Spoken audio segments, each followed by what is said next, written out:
ইন্নাল্লাযীনা আমানু ওয়া আমিলুস সালিহাত, আল্লাহ পাক রব্বুল আলামিন বলেন যারা ঈমান আনবে, কি আনবে বলেন? যারা ঈমান আনবে এবং নেক আমল করবে। কি করবে?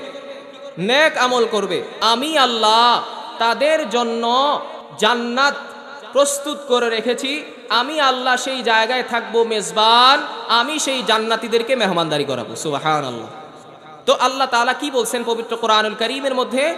যারা ঈমান আনবে, কি আনবে? ঈমান আনবে এবং নেক আমল করবে। মুফাসসিরিনে কেরাম বলেন ঈমান হচ্ছে ওই জিনিস, আত-তাসদীকু বিমা জাআ বিহিন নবী সাল্লাল্লাহু আলাইহি ওয়াসাল্লাম। ঈমান হচ্ছে ওই জিনিস, নবী করিম সাল্লাল্লাহু আলাইহি ওয়াসাল্লাম দুনিয়ার জমিনে আমাদের জন্য যেই সমস্ত বিষয় নিয়ে এসেছেন সেই সমস্ত বিষয়গুলোকে সত্যায়ন করার নামই হচ্ছে ঈমান। বলেন ঈমান কাকে বলে?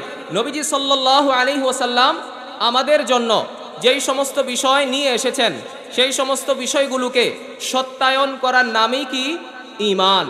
তো এই ঈমান আমাদের আনা ফরজ, এই ঈমান আমাদের জন্য জরুরি। নবী করিম সাল্লাল্লাহু আলাইহি ওয়াসাল্লাম হাদিসের মধ্যে বলছেন লা ইলাহা ইল্লাল্লাহ মুহাম্মাদুর রাসূলুল্লাহ সাল্লাল্লাহু আলাইহি ওয়াসাল্লাম।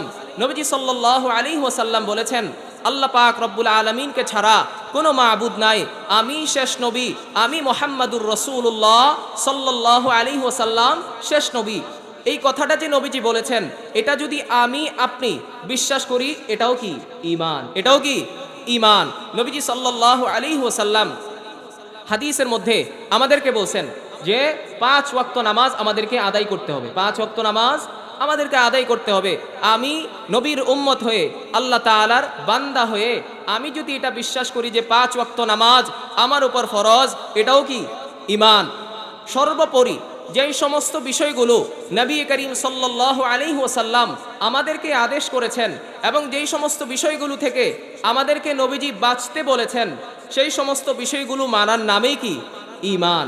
নবীজি আদেশ করেছেন আমি মানব, নবীজি আমাকে এটা থেকে বাঁচতে বলেছেন আমি বর্জন করব, এগুলোর মানার নামেই কি ঈমান।